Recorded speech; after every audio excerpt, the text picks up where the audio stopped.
इस वक्त हम लोग उत्तर प्रदेश की राजधानी लखनऊ में आज वकीलों ने हापुड़ लाठीचार्ज को लेके यहाँ पे आप देख रहे हैं कि प्रदर्शन कर रहे हैं। इनकी सरकार से नाराजगी है कि सरकार वकीलों के नहीं सुन रही है। पुलिस प्रशासन और सरकार के खिलाफ यहाँ पे इन लोगों ने नारेबाजी की, घोषणा लगाई और कहा कि सरकार जो है हम वकीलों के साथ जो है सही व्यवहार नहीं कर रही। आइए हम सीधे ले चलते हैं आपको कि वकील क्या कह रहे हैं। जब योगी डरता है पुलिस को आगे करता है, जब योगी डरता है पुलिस को आगे करता है, पुलिस को आगे करता है। पुलिस के दम पे तानाशाही नहीं चलेगी, नहीं चलेगी। पुलिस के दम पे तानाशाही नहीं चलेगी, नहीं चलेगी। गूंगी बहरी ये सरकार नहीं चलेगी, नहीं चलेगी। गूंगी बहरी ये सरकार नहीं चलेगी, नहीं चलेगी। पुलिस के दम पे तानाशाही नहीं चलेगी।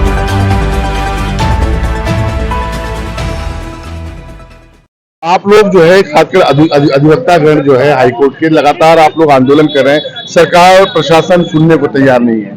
देखिए वो सुने इसीलिए हम लोग जो है आज सड़कों पे उतरे हैं।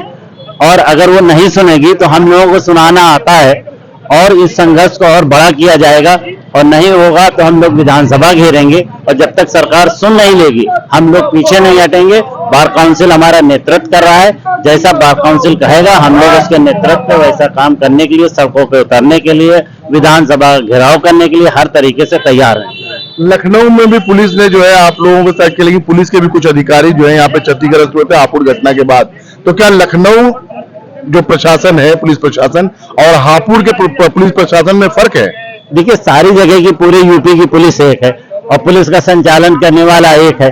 वो जब जहां चाहता है वकील का, टीचर का, किसी भी विभाग का चाहता है दमन करने के लिए पुलिस को आगे कर देता है और पुलिस जैसा चाहती है वैसा मार पीट के तोड़ के रख देता है। और उसका सबसे बड़ा हापुड़ की घटना का है कि जिस एसपी ने चिल्ला के कहा कि इनको कूटो, इनकी हड्डियां तोड़ दो, आज तक उसका ट्रांसफर नहीं हो रहा। सोचिए कि इतना न्यायिक कार्य से लोग वृत्त हैं, इतना रजिस्ट्रार का पैसा जो है सरकार को घाटा हो रहा है और सिर्फ एक डीएम के और एक एसपी के लिए माननीय मुख्यमंत्री जी पीछे नहीं हट रहे हैं। हापुड़ की ऐसी क्या घटना थी जो प्रशासन और जो है शासन पीछे नहीं हटना चाहता? अब वो पुलिस से काम लेते हैं, जाहिर सी बात है कि अगर पुलिस को जो है वहां पे निराश करते हैं तो दूसरी जगह जब पुलिस से कहेंगे लाठी चलाओ, इनको मारो, इनका दमन करो, तो पुलिस तैयार नहीं होगी। इसलिए वो सरकार जो है किसी भी तरीके से पुलिस को जो है कहीं से भी कोई भी कमजोरी उसको नहीं देखना चाहती है। ये तो एक तरह से सरकार को बदनाम करने का भी आप लोगों का षड्यंत्र नहीं कहा जाए? अब वो लाठी चार्ज हुआ, लोग हॉस्पिटलाइज हैं, मारे गए, तोड़े गए, भर्ती हैं अभी भी। अब इसमें तो सारी चीजें मीडिया में है, तो इसको देखने के बाद कैसे होगा कि हम लोग सरकार को बदनाम करें? सरकार के तो साथ हम लोग ही हैं। जिस प्रकार से लखनऊ में आज खासकर अधिवक्ता पूरी तरह से आंदोलित है हापुड़ की घटना को लेके, क्या है पूरा मामला, क्या प्रकरण है, किस लिए आप लोग जो है आंदोलन करें? अपना भी थोड़ा सा आप जो परिचय दीजिए और थोड़ा बताइए। मैं एडवोकेट राकेश नेल्लू, महामंत्री जिला बार एसोसिएशन और लखनऊ। मेरा जो हम लोगों का ये आंदोलन चल रहा है, सरकार द्वारा हम लोगों के द्वारा हमारे ऊपर जो किया गया आक्रमण है उसके विरोध में हम लोग ये आंदोलन कर रहे हैं। और ये तब तक चलता रहेगा जब तक हमारी मांगे नहीं मान ली जाएंगी। हमारी दो मांगे मुख्य रूप से, हापुड़ का डीएम हटाया जाए, वहां का एसएसपी हटाया जाए तथा अधिवक्ता प्रोटेक्शन एक्ट लागू किया जाए। जब तक अधिवक्ता प्रोटेक्शन एक्ट लागू नहीं होगा हम लोग परमानेंट सड़क पर रहेंगे और रोज ऐसे रास्ता जाम करेंगे। और सरकार अगर लाठी चलाएगी तो लाठी का जवाब लाठी से देंगे, समझे? अगर लड़ाई लड़ना है और तो वैसे लड़ेंगे जैसे वो चाहेंगे। आप लाठी क्यों चलाएगी? रुकिए, सरकार लाठी क्यों चलाएगी? हमको गलत काम कर रहे हैं जो लाठी चला दे सरकार। कोई गलत काम कर रहे हैं वहां चलाइए, ठीक है। अब यहाँ भी चलाने की कोशिश कर रही है, कोई गलत काम करे तब लाठी चलाए। क्यों लाठी चलाएगी? चला रही भाई, उन्होंने हापुड़ में चलाया, सामान्य का चला रही है। भैया आप लोग आज जो आंदोलन करें, क्या इसकी रूपरेखा? हापुड़ में हुए लाठीचार्ज के विरोध में हम लोग ये प्रदर्शन कर रहे हैं। हमारी मांगे, हापुड़ में जो पुलिस द्वारा बर्दाश्तपूर्वक अधिवक्ताओं पर लाठीचार्ज किया गया उसके विरोध में पिछले 13 दिनों से हमारा प्रदर्शन निरंतर जारी है। लेकिन ये गूंगी बाजी सरकार हमारी बात सुनने को तैयार नहीं है। लेकिन हम लोग भी अपनी आवाज सरकार से मनवाकर ही रहेंगे। आप लोग कानून के पंडित हैं, तो सड़क पर उतरने की क्या आवश्यकता पड़ी? और बीच में आप लोग जो है पुलिस वालों के पुतले जो है दहन करने की बात कर रहे थे, तो सरकार या मंत्री के पुतले क्यों नहीं दहन कर रहे हैं आप लोग? इसके बाद यही होगा। अभी हम लोग चरणबद्ध तरीके से प्रदर्शन रोड पे उतर के हो सकता है, हम कचहरी के अंदर ही प्रदर्शन करते रहेंगे, अपना मनमानी करते रहेंगे। इसलिए जब एक हफ्ता कचहरी के अंदर हम लोग बाइकाट करके बैठ चुके हैं, जब प्रशासन नहीं मान रहा है तो रोड पे उतरने के लिए मजबूर है। अभी तक हमारी लड़ाई पुलिस प्रशासन से थी। पुलिस प्रशासन ने हापुड़ में हमारे अधिवक्ता भाइयों के ऊपर हमला किया था। अभी तक हमारी लड़ाई उन्हीं से थी, लेकिन अब ये लड़ाई धीरे धीरे कन्वर्ट हो रही है शासन प्रशासन की तरफ, और प्रशासन तो हमेशा शासन के अधीनस्थ ही रहता है। भाई मैं कह रहा हूँ, अब ये लड़ाई हमारी सीधे शासन में जा रही है। अगर ये लोग अभी भी मनमाना रवैया अपनाएंगे तो हम लोग ये पुतला फूकने का जो कार्य है ये भी आगे करेंगे। यही काम तो आप लोग की मुख्य मांगे क्या है? मुख्य मांगे हमारी है कि एसपी हापुड़ और डीएम हापुड़ का तत्काल स्थानांतरण और एडवोकेट प्रोटेक्शन एक्ट लागू किया जाए, मतलब आप लोगों को सम्मान लौटाया जाए। इससे पहले 2010 में भी बसपा सरकार, जिसमें माननीय मुख्यमंत्री मायावती जी थी, वो भी इसी तरह से डिक्टेटर मुख्यमंत्री थी, और वकीलों से टकराव के बाद ही उनकी सरकार गई थी। और हमें लगता है कि ये सरकार भी इसीलिए वकीलों के टकराव के बाद ही जाएगी। 2024 में अगर सरकार ने हमारी मांग नहीं मानी तो 2024 में इसका रिजल्ट पड़ेगा। अभी अगली रणनीति आप लोगों की क्या रहेगी? अगली रणनीति बार काउंसिल की कल बैठक होगी, उसमें जो रणनीति तय की जाएगी, संभवतः हम लोग विधानसभा घेराव का कार्यक्रम तय करेंगे। जो रणनीति बार काउंसिल हमारी तय करेगी, अच्छा से वही कार्य करेंगे। मुख्य रूप से आप जो है डीएम और एसपी को सस्पेंशन चाहते हैं? जी जी जी।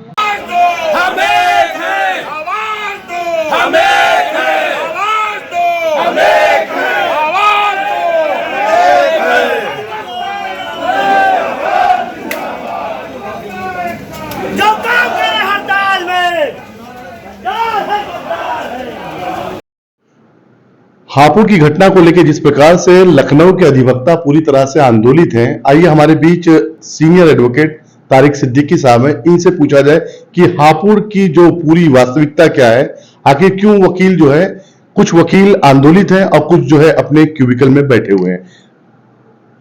तारिक साहब, आपका बहुत बहुत स्वागत है हमारे चैनल में। क्या है पूरा प्रकरण और क्यों वकील जो है संगठित नहीं है? देखिए, जो वकीलों के संगठित नहीं होने की बात है, उसका मेन प्रमुख कारण है, मैं बिल्कुल स्पष्ट कह रहा हूं कि वकीलों के बीच में आपस में मतभेद है। वो मतभेद स्वार्थ का भी है। बहुत से हमारे बीच में वकील हैं जो सरकार में बैठे हुए हैं, तो वो सरकारी पक्ष के खिलाफ जा नहीं सकते, और वो क्या नाम है, अपने को अंदर रह के वकीलों के साथ रह के भी क्या नाम है, आंतरिक ताकत को खत्म कर रहे हैं। वो सरकार के इशारे पे काम कर रहे हैं, और जबकि वकीलों को ऐसा नहीं करना चाहिए, क्योंकि ये मामला वकील का व्यक्तिगत का नहीं है। ये मामला देश की संवैधानिक व्यवस्था की सुरक्षा करने का है, देश के कानून और न्यायपालिका की मर्यादा को सुरक्षित रखने का है। क्योंकि जिस तरीके से यह हापुड़ की घटना हुई है, ये घटना क्षणिक नहीं है, ये सोची समझी स्टेट स्पॉन्सर्ड टेररिज्म की घटना है। और ये घटना इसलिए कराई गई कि ये देश का वकील एक ऐसा तबका है जो कानून व्यवस्था के क्षेत्रों में न्यायालयों में काम करता है, न्याय का आदर करता है, और देश के न्याय के प्रति जनता के बीच में जागरूकता पैदा करता है, और सरकार की नीतियों के खिलाफ जनता को न्याय दिलाता है। और वर्तमान सरकार जो है अपने को डिक्टेटर समझ रही है। वो सभी क्षेत्रों में तो उत्पीड़न करके दबा ले गई लोगों को, उनकी मजबूरियां हैं, जनता का आम आदमी है, उसकी परेशानियां हैं, वो नहीं खड़ा हो सकता। अब बचा था वकील, तो हमको दबाने के लिए सरकार ने अपने क्या नाम है, गुंडा फोर्स पुलिस को लगाया कि अब इनको भी मारो, ये भी भय में आ जाए, तो हमारा चारों तरफ से शासन चलता रहेगा। जैसे कि आपने सुना होगा, माफ कीजिएगा हमें नहीं कहना चाहिए, एक शक्तिमान सीरियल आता था, उसमें सम्राट किलविस था, तो उसका एक डायलॉग था कि अंधेरा कायम रहे। तो सरकार के ऊपर आप जो है आरोप लगा रहे हैं सरकार अंधेरा कायम कर रही है? जी हाँ, वर्तमान सरकार भारतीय संविधान के नैतिक मूल्यों की मंशा के अनुसार और जिस तरीके से शपथ ली गई थी संवैधानिक, तो अपने उस पवित्रता के साथ कोई कार्य नहीं कर रही है। मैं माननीय मुख्यमंत्री जी को से यही निवेदन करूंगा कि इतना विद्वान मुख्यमंत्री होने के बाद वो किन सलाहकारों के बीच में फंसे हुए हैं जो इस तरीके की गलत राय मुख्यमंत्री जी को दे रहे हैं कि किसी तरीके की सकारात्मक कार्रवाई नहीं हो रही है। और जबकि हमारे माननीय मुख्यमंत्री जी वाकई में योगी हैं, अपराध के पोषक नहीं हैं। बाकी उनका अपना व्यक्तिगत जीवन जो भी रहा वो उस पर मैं कमेंट नहीं कर सकता, मुझे अधिकार भी नहीं करने का। अधिवक्ता का समूह जो है संपूर्ण न्यायालय के परिसर में परिक्रमा कर रहा है और घोषणाबाजी कर रहा है कि जो काम कर रहे हैं अधिवक्ता आंदोलन के समय में वो सारे गद्दार हैं। इस पे क्या कहना है? नहीं, ये गलत है। अगर कोई अधिवक्ता ये कह रहा है कि अगर माननीय जज महोदय बैठे हैं और कोर्ट खुली है और उस पर कोई अधिवक्ता जा रहा है तो उसे अगर गद्दार कहा जा रहा है तो ये बहुत गलत बात है। और जो अधिवक्ता लोग ये बात कह रहे हैं तो वो अपनी जगह पे सही नहीं है। माननीय न्यायालय अगर हमें निर्देश देगा कि आप आइए न्याय की मदद करिए तो हमें जाना पड़ेगा। बाकी हम आंदोलनरत रहेंगे व्यवस्था के खिलाफ, अपने ऊपर हुए जुल्म के खिलाफ। इस चीज का मैं समर्थन नहीं करता। तारिक साहब, आखिर क्या वजह है जो सरकार चाहे एसपी हो हापुड़ के चाहे जिलाधिकारी हो उनको सस्पेंड नहीं कर रही है और अधिवक्ताओं को नाराज कर रही है? क्या अधिवक्ता क्योंकि कानून के पंडित हैं कुछ कानूनी दांवपेच से सरकार को जो है नहीं मनवा पा रहे हैं कि यहाँ पे जो क्योंकि मुख्य मांगों में एसपी और डीएम के ट्रांसफर की ही बात कही गई थी? देखिए, सरकार को चाहिए था कि जब घटना का संज्ञान लिया गया था तो क्या नाम सारी चीजें, आज तो बहुत एडवांस युग है, सारी चीजें स्पष्ट थी। तो जिन लोगों ने भी ये अपराध किया था वो चाहे पुलिस वाले थे चाहे वकील थे, दोनों में से मैं कह रहा हूं सरकार को चाहिए था कानून व्यवस्था की पवित्रता को बनाए रखने के लिए दोनों के खिलाफ बिल्कुल समान तरीके से कार्रवाई करती और दंडात्मक करती। और ऐसे अधिकारी और पुलिस वाले या प्रशासन में जो लोग हैं जो शासकीय शक्तियों का दुरुपयोग गुंडई के लिए करते हैं, इनको तत्काल बर्खास्त कर देना चाहिए। लखनऊ में वकीलों ने आंदोलन किया तो यहाँ के जो पुलिस प्रशासन थे काफी सहयोग किए, यहाँ तक कि एसीपी भी घायल हुए थे। जब भागदौड़ हो रही थी तो एसीपी को भी पथराव में उनको भी लगा था।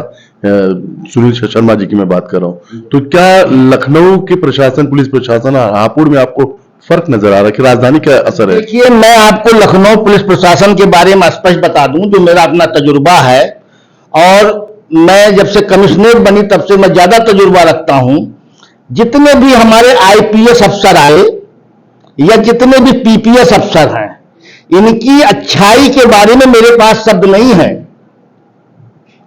ये जिस भी परिवार से हैं ऊपर वाला करे कि इनके परिवार की सुरक्षा करे। महासंस्कारी लोग हैं जितने भी, चाहे एसपी पश्चिमी हों, चाहे पूर्वी हों, चाहे मध्य के हों या हमारे कमिश्नर साहब हों, डीके ठाकुर साहब को मैंने तो आप चाटुकारिता कर रहे क्योंकि आपको यहाँ पे अपनी जो है दुकान चलानी है लखनऊ में? जी नहीं, मैं एक ऐसा वकील हूं कि मैं किसी भी पुलिस अफसर की न चाटुकारिता करता हूं, न किसी थाने की दलाली करता हूं, और न किसी जमीन को कब्जा करने के धंधे में मैं रहता हूं, न मैं कोई गलत काम करता हूं। मैं वायु वकील प्रदेश का हूं जिससे कि कानून के खिलाफ और संवैधानिक मंशा के खिलाफ एक भी शब्द गलत नहीं कराया जा सकता।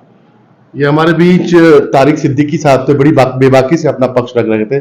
जब इन पे आरोप लगाया गया कि आप चाटुकारिता के लिए ये कर रहे हो तो उन्होंने बेबाकी से उसका भी उत्तर दिया। मैं सैयद गुलाम हुसैन, लखनऊ से, आरएसएस टाइम्स के लिए। हमारे चैनल के साथ जुड़ने के लिए सब्सक्राइब करें और बेल नोटिफिकेशन दबाना ना भूलें।